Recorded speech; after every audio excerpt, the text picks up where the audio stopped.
سید علی حمدانی جو مقبوضہ کشمیر میں ان کی قبر ہے، بہت بڑے عالم دین ہیں. یہ وہ علماء تھے جو اس بر صغیر میں آئے اور انہوں نے لوگوں کو شیعہ بنایا. آپ کبھی تحقیق کیا کریں کہ چلو کراچی کے شیعہ تو انڈیا سے ہجرت کر کے آئے، لیکن جو بنیادی شیعہ تھے، جو پہلے شیعہ نہیں تھے، وہ شیعہ کیسے بنے؟ آپ دیکھیں گے آذربائیجان سے، ایران سے اس وقت کے علماء آئے اور انہوں نے لوگوں کو کیا بنایا؟ شیعہ بنایا. سید علی حمدانی کے لیے مشہور ہے کہ جب یہ آئے تو وہاں پر اور بھی تھے جو غیر شیعہ تھے. اور جب انسان زاہد بنتا ہے نا، زہد کرتا ہے، تو روح مضبوط ہوتی جاتی ہے. تو روح مضبوط ہوتی ہے تو خدا کچھ، روح کا ایک خاصہ ہے کہ جب مضبوط ہوتی ہے تو اس کے ساتھ آٹومیٹک انسان کے پاس کچھ روحانی چیزیں بھی آتی جاتی ہیں. اب ضروری نہیں آپ کے پاس وہ روحانی چیز آئی تو آپ سمجھیں کہ بھئی بندہ اتنا نیک ہے کہ نہیں. دیکھو اہل بیت کا چاہنے والا اہل ولایت ہے کہ نہیں ہے. چھٹے امام کا زمانہ، ایک شخص کو لائے کہ مولا اس سے جو پوچھو یہ بتاتا ہے. مسلمان نہیں، اہل ریاضت، روح کو اتنا اس نے مضبوط کیا. امام نے کہا جو پوچھیں کہاں؟ کہتے ہیں مولا جا رہے تھے، درخت پہ چڑیا کا گھونسلہ تھا، وہاں سے امام نے انڈا لیا اور انڈا ہاتھ میں لیا. کہا بتا میرے ہاتھ میں کیا ہے؟ تو اس نے تھوڑی دیر کے لیے آنکھیں بند کی. اس نے کہا آپ کے ہاتھ میں چڑیا کا انڈا ہے. تو مولا نے کہا کیسے پتا چلا؟ کہا کہ میں نے آنکھ بند کی اور 10 منٹ پہلے دیکھا کہ کون سی چیز کہاں پڑی ہوئی تھی، اور اب دیکھا کون سی چیز کہاں نہیں پڑی ہوئی، تو ہر چیز اپنی جگہ پر تھی، انڈا اپنی جگہ پر نہیں تھا. مولا نے کہا تجھے کیسے پتا چلتا ہے؟ کہا میں نے یہ ریاضت کی، میں نے وہ کیا، میری روح مضبوط ہو گئی ہے لہٰذا میں دیکھ سکتا ہوں. تو امام نے کہا کہ اور کیا کیا تو نے؟ کہا میں نے اپنے نفس کو بڑی مشقت میں ڈالا. کہا کیسے نفس کو مشقت میں ڈالا؟ کہا ہمارا ایک اصول ہے کہ جو تمہارا نفس کہے وہ نہ کرو، اس کی مخالفت کرتا ہوں. وہ شہوانیت کی طرف بھیجتا ہے، میں نے چھوڑ دی. شکم پرست بناتا ہے، میں نے چھوڑ دیا. تو کہا جو وہ کہتا ہے نہیں کرتے؟ کہاں؟ امام نے کہا فوراً کلمہ پڑھو. اس نے کہا کرامتیں میں دکھا رہا ہوں، الٹا آپ میرے دین پہ آئیں اور آپ مجھے بول رہے ہیں کہ کلمہ پڑھو. امام نے کہا نہیں، اپنے اصول کی مخالفت نہیں، اپنے نفس سے پوچھو کہ محمد کا کلمہ پڑھوں کہ نہیں. نفس سے پوچھو. اس نے تھوڑی دیر رجوع کیا کہ نفس منع کر رہا ہے. امام نے کہا پھر وہی کام کرو جس سے وہ منع کر رہا ہے. اس نے کہا بات تو صحیح ہے. اس نے کہا اشہد ان لا الہ الا اللہ، پورا کلمہ پڑھا. امام نے کہا اب بتا میرے ہاتھ میں کیا ہے؟ تو اس نے کہا پتہ نہیں لگ رہا ہاتھ میں کیا ہے. تو کہا پہلے نہیں مانتا تھا تو پتہ لگ رہا تھا، اب مانتا ہوں تو پتہ نہیں لگ رہا. امام نے فرمایا شیطان کئی چیزیں تجھے دنیا میں دیتا ہے، خدا تجھے اجر آخرت میں عطا کرتا ہے. وہ تجھے اتنا ان چکروں میں پھنساتا ہے، وہ سارے لذتیں کہاں دینا چاہتا ہے؟ تاکہ کوئی صاحب کرامت بن جائے، لوگ آگے پیچھے تیرے لگیں، تو مرشد بن جائے، پیر بن جائے اور تیری مریدی چلنا شروع ہو جائے. تو ایسے بڑے بڑے علماء جب کشمیر میں گئے تو کہا کہ لوگ آئے قبلہ یہ کون ہیں؟ کہ شیعہ عالم دین ہیں، اہل بیت کے ماننے والے ہیں. کہ بھائی ان کے پاس کیا ہے؟ یہ ہمارا مولوی ہے، صاحب کرامت ہے. تو کہتے اس وقت آغا سید علی حمدانی وضو کر رہے تھے. تو کہا کہ تمہارے اس صاحب کرامت کے پاس کیا کرامت ہے؟ کہا یہ ہوا میں اڑتے ہیں. تو کہا ذرا اڑ کے دکھاؤ. وضو بھی کر رہے تھے، بات بھی کر رہے تھے، کہ ذرا اڑ کے دکھاؤ. تو وہ اڑا اور تقریباً 3-4 فیٹ زمین سے ہوا میں اوپر معلق. تو سارے لوگ مبہوت ہو گئے، جناب اتنی کرامت کہ جناب جو ہیں ہوا میں اڑ رہے ہیں.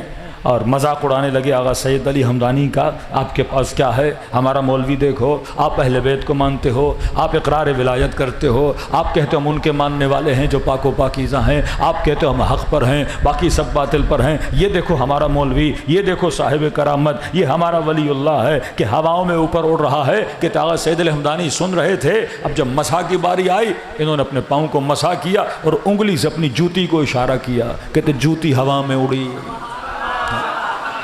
اور یہ نامی گرامی جو ولی اللہ تھا، اتنا اس کے سر پہ لگی کہ یہ بیچارہ زمین پر گر گیا.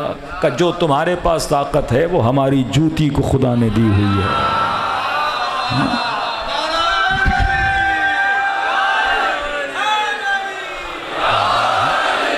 کہ یہ مکتب ہمیں ان چکروں کے پیچھے نہیں لگاتا۔ خدا نے ہمیں محبت محمد و ولایت آل رسول تک۔ اسی طرح حسن بصری اہل سنت کیا بہت آپ سنیں گے، ان کے رند اور ان کے ولی قصیدے ان کے اتنے پڑھتے ہیں۔ جب جنگ صفین ہوئی تو یہ نہ معاویہ کی طرف گیا نہ امیر المومنین کی طرف گیا، نمازی بندہ دن رات نمازوں میں مشغول۔ امیر المومنین گزر رہے تھے، حسن بصری وضو کر رہا تھا، مولا نے دیکھا وضو کر رہا ہے اور پانی بے تحاشا ضائع کر رہا ہے۔ امام نے کہا حسن بصری اتنا اسراف نہیں کرو۔ اس نے علی بن ابی طالب کو دیکھا، کہ علی مجھے در سے اسراف نہیں دو، میں تو پانی کا اسراف کر رہا ہوں، تو نے جنگ صفین میں مسلمانوں کا اتنا خون بہایا، وہ اسراف نہیں تھا؟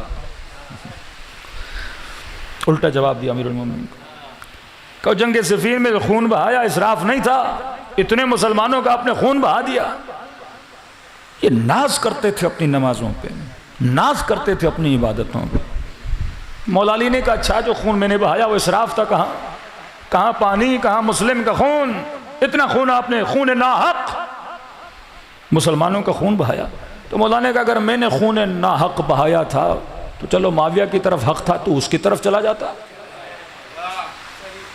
تو خون ناحق کم بہتا تو معاویہ کا ساتھ دیتا۔ کہاں ساتھ دینا تو چاہتا تھا، میں نے پوری تیاری بھی کر لی تھی، اپنا گھوڑا اپنی تلوار بھی تیار کر لی تھی کہ معاویہ کی طرف جاؤں، لیکن میرے کان میں ایک آواز آئی غیب سے کہ نہ معاویہ کا ساتھ دو نہ علی کا ساتھ دو، جو بھی ان دونوں کا ساتھ دیں گے وہ جہنمی ہے، لہٰذا میں نے کسی کا ساتھ نہیں دیا۔ تو امیر المومنین نے مسکرا کر کہا تجھے پتا تھا وہ آواز کس کی تھی؟ تو کہا نہیں، کہ آج تک تو نے سوچا نہیں وہ آواز کس کی تھی جس کے کہنے پہ تو نہیں گیا؟ کہ نہیں مجھے آواز کا پتہ نہیں تھا۔ مولا نے کہا تیرا بھائی شیطان تھا۔ کوئی تیسرا راستہ نہیں ہے، امیر الفرمایا، مولا نے فرمایا یا حق ہے یا باطل ہے، پورا قرآن پڑھ لو، اللہ نے کوئی تیسرا راستہ نہیں بتایا کہ تم ایک تیسرے راستے پر چل پڑے ہو کہ نہ میں اس کا ساتھ دوں گا نہ میں اس کا ساتھ دوں گا۔ دوسری طرف ابو موسیٰ اشعری جس کو خوارج نے حکمیت کے لیے حکم بنایا کہ فیصلہ کرو جنگ صفین کا، یہ بھی ایک نمبر کا نمازی، حافظ، عابد، زاہد، اور جب منبر پر گیا تو عمرو عاص نے کہا دیکھو علی اور معاویہ نے مسلمانوں کو بڑا فتنے میں ڈالا ہے، تو ایک کام کرتے ہیں کہ دونوں کو ہٹا لیتے ہیں، پھر آپس میں فیصلہ کر کے کوئی تیسرا بنا دیں گے۔ کب بات تو بڑی اچھی ہے، یہ بڑے لڑائیاں اور جھگڑے ہو رہے ہیں۔ منبر پر گیا اور ہاتھ میں انگوٹھی تھی، اس نے ہاتھ سے انگوٹھی اتاری، کہ بالکل اسی طرح جس طرح میں ہاتھ سے انگوٹھی اتار رہا ہوں میں نے علی کو خلافت سے اتار دیا۔ اب عمرو عاص کو کہا تمہاری باری ہے بھائی۔ عمرو عاص جب منبر پر گیا تو اس نے پہلے سے انگوٹھی اتاری ہوئی تھی، اور جب بیٹھا تو اس نے پھر انگوٹھی پہنی، کہ میں بالکل اسی طرح جس طرح انگوٹھی پہن رہا ہوں معاویہ کو خلافت پر بٹھا رہا ہوں۔ شور شرابہ ہو گیا، اس نے کہا عمرو عاص تو نے مجھے دھوکہ دیا، تم نے کہا دونوں کو ہٹاتے ہیں۔ کہا جو دھوکے میں آئے وہ مسلم کیسا؟ امیر المؤمنین کیوں کنویں میں سر ڈال کے گریا کرتے تھے؟ اہل ولایت کی کمی تھی، ولایت شناسوں کی کمی تھی۔ کیوں رسول بارہا بتاتے رہے کہ اے مسلمانوں یہ نہ دیکھنا کہ حق کہاں جا رہا ہے، یہ دیکھنا کہ علی کہاں جا رہے ہیں۔ کیوں بارہا نشانیاں دے کر انسانوں کے عقل و شعور کو کیا کرتے رہے؟ بیدار کرتے رہے کہ مومن کبھی بھی گھاٹے کا سودا نہیں کرتا۔ یہ روایات یا احادیث کہ تو بغیر امام کے کائنات میں زندگی نہیں گزار سکتا، تبھی حدیث متفق علیہ کے فرماتے یوم ندعو کل اناس بامامہم، قیامت کے دن ہر بندے کو اس کے امام کے ساتھ بلایا جائے گا۔ تیرا امام وہی ہے جس کی تم نے اطاعت کی ہے، جس کے طرز زندگی پہ تم نے عمل کیا ہے۔ پھر حدیث متفق ہے کہ لواء حمد ایک علم بلند ہوگا محمد رسول اللہ کا قیام قیامت کے دن. اور روایت میں کہتے ہیں کہ علم بردار کون ہوگا؟ ذات اقدس علی ابن ابی طالب ہوگی. یہ جو حدیث ہے یا علی انت قسیم النار والجنہ، اے علی تو جنت اور جہنم کو تقسیم کرنے والا ہے. بعض لوگ یہ سمجھتے ہیں کہ مولا وہاں پہ کھڑے ہوں گے اور کہیں گے تو ادھر جا تو ادھر جا. عزیز یہ ایسی تقسیم نہیں ہے. قسیم النار والجنت کا مطلب یہ ہے جو علی کا ہوا وہ جنتی بنا، جو علی سے ہٹا وہ جہنمی بنا.